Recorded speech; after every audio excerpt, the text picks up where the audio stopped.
که میگن چه جوری زیر قیمت بازار خونه بخریم. خب یه راههایی داره. حق اساینمنت یعنی اینکه بتونی قبل از اینکه کاندو رو تحویل بگیری اون امتیازی که داری، یعنی اون پیش خرید که کردی، از نام خودت به نام یکی دیگه منتقل کنی تا اون کلوزش بکنی. مثلا کاندو پیش خرید داره، تاون هاوس، کاندو تاون هاوس، همه چیزیا میشه پیش خرید کرد. همه این موارد که گفتم تو مارکت برای پیش خرید هست. مثلا طرف یه کاندو تاون هاوس خریده یا یه تاون هاوس خریده 1,400,000، الان اپرایزل میاد اپرایزش میکنه 1,100,000، $300,000 ما به تفاوت اون قیمتیه که خریده با قیمتی که اپرایزل میگه بهش وام نمیدن، تا سقف 1% بهش وام میدن. باید چیکار کنه؟ اون $300,000 دیگه شو باید بذاره رو دام پیمنتش، از جیب خودش پرداخت کنه. $300,000 آخه مگه $1 $2؟ بعد این پولا نمیتونه جور کنه. اگه این پولا داشت اون روزی که میخواست پیش خرید بکنه که میرفت یه خونه میخرید، این میخواسته به صورت اقساطی در طول مسیر پرداخت کنه. حالا خونه آماده شده، ایشون باید بره کلوز کنه، 20% هم داده، الان میخواد بره وام بگیره، بانک اپرایزل میفرسته،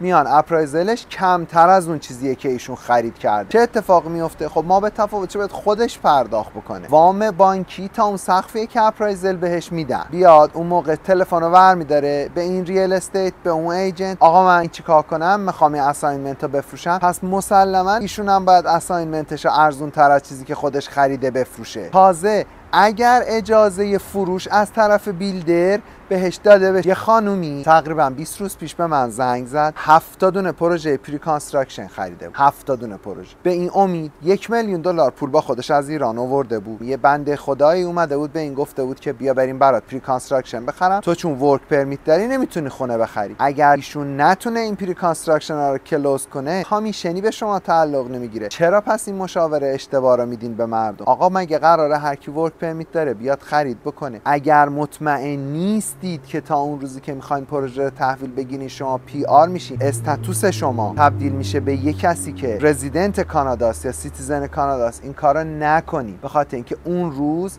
شما اگر نتونید پی آر بشین باید 25% هم تکس خریداران خارجی پرداخت کنه. یعنی دیگه مصیبت. هفته‌ای لااقل 5-6 نفر به من مراجعه میکنن که آقا ما میخوایم پری کانستراکشن بخریم. خب تیم ما تو پری کانستراکشن خیلی فعاله، ولی ما با یه سری بیلدرهای محدودی کار میکنیم، با یه سری پروژه‌های محدودی کار میکنیم. الان هزارها پروژه، نگم هزارها، صدها پروژه در سطح شهر هست. ما هیچ کدومشون رو پرزنت نمیکنیم. یه سری پروژه های محدودیشون رو پرزنت میکنیم. اونایی که بیلدرش رو میشناسیم، اونایی که مطمئنیم این پروژه کلوز میشه، اونایی که مطمئنیم قیمتش درسته و قیمتش روزی که پروژه آماده میشه اپرایزل میاره. خیلی کار پری کانستراکشن کردن کار حساسیه. اگر حواست نباشه تمام پولی که مشتری گذاشته میره. ولی از اون طرف اساینمنت خریدن خیلی سود داره. چرا؟ چون معمولا قیمت اساینمنت همونطور به دلایلی که گفتم پایین تر از قیمت مارکته و طرف یه سری صبر کرده، الان موقع تحویل آپارتمانه، خب قیمتشو پایین تر میفروشه به خاطر اینکه نمیتونه کلوز بکنه. برای کسی که میخواد این اساینمنت رو بخره قاعدتا سودش خیلی زیاده.